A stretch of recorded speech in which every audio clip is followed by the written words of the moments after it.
Welcome to my channel Grow Joyfully. I hope you have seen the 6-part series of videos on my joyful journey in Bokashi Composting. In this video, I will analyze the troubleshooting aspects in Bokashi Composting. Once you learn the nuances of Bokashi Composting and apply your learnings diligently, you will find that Bokashi Composting is a very easy process to follow. But as a newbie, you may encounter a lot of teething issues, and let me address them now. In stage 1, a very nasty experience that many newbies experience is the Bokashi pickle starting to smell vomit like. It's totally unbearable, horrible, and obnoxious, and many of us feel like giving up Bokashi at this stage.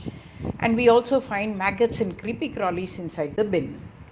There are many reasons for this. I will classify them into 4 categories related to Bokashi Bran, the kind of kitchen stuff that you put inside, the bin and the ambience inside the Bokashi bin, and related to the extraction of leachate. As Bokashi Bran is a recurring cost, I find many people applying less Bran, trying to economize. There's no point in being stingy with Bran usage. Please sprinkle liberally.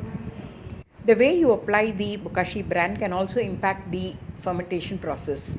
The Bran has to be sprayed in such a way that the entire top surface of the kitchen waste gets laced with a thin layer of Bran. Please watch my earlier videos on stage 1 to observe how to apply the Bran. Also, whenever you add cooked stuff or non-vegetarian stuff, you need to add more Bran than for the greens. Good quality Bokashi Bran has an effective life period of 1 year approximately. So if you're buying the Bran, please check the expiry date. If you're making also, please ensure that you use it within a year. The quality also matters. If you're making, the quality is controllable at your end.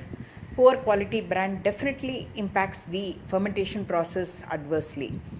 So always please ensure that you buy Bran, good quality Bran from a reliable source if you're not making it yourself. Placing spoiled food will breed non-beneficial microbes, and when they dominate, the fermentation action by beneficial microbes will suffer. Food with white mold is okay, but avoid putting food with black mold because that creates a pathogenic ambience inside the bin.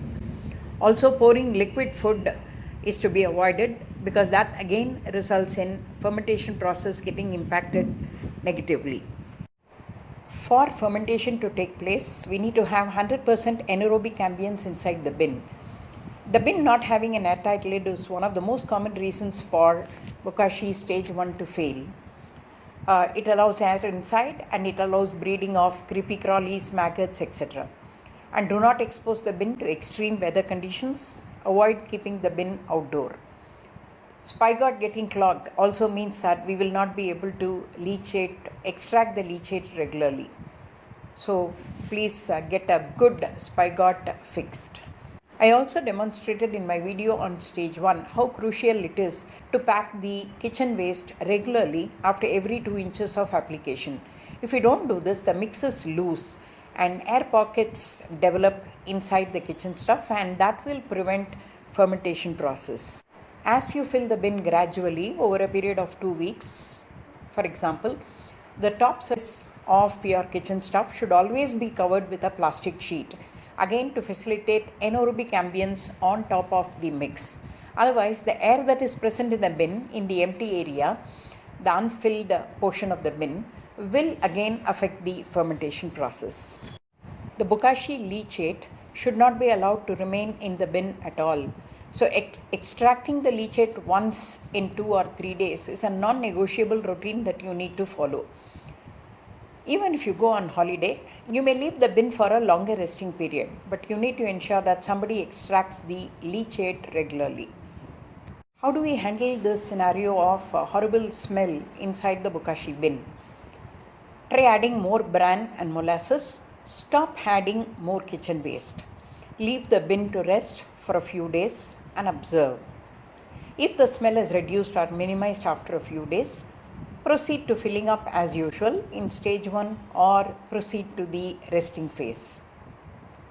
And an alternative suggestion here would be to move to stage 2 quickly. So use the mix to do a direct layering or aerobic decomposition.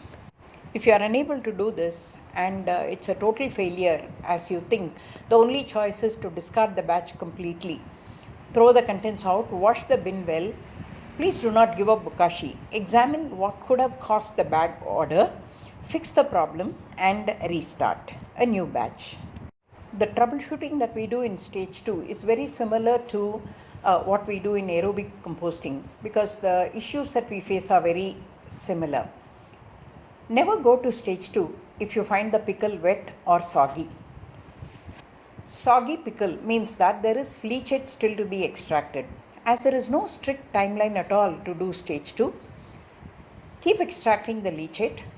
When you no longer get any leachate, still wait for a few days. The pickle would have become relatively dry and now it is appropriate to move to stage 2. We have issues of maggots and other creepy crawlies when the ratio of greens to browns is inappropriate. I usually follow 1:3, 1 part of greens, which is the pickle, and 3 parts of browns, any kind of browns you may use. Irrespective of the kind of browns you use, if you follow 1:3 or 1:2.5 ratio, you should not have any creepy crawly issues at all. Last but not the least, rodents get very attracted to the strong smell in pickle. So the top surface of your container should be filled with browns for 4 to 5 inches. I wish you the very best in your joyful Bokashi composting journey. Thank you for watching my video. Have a great day.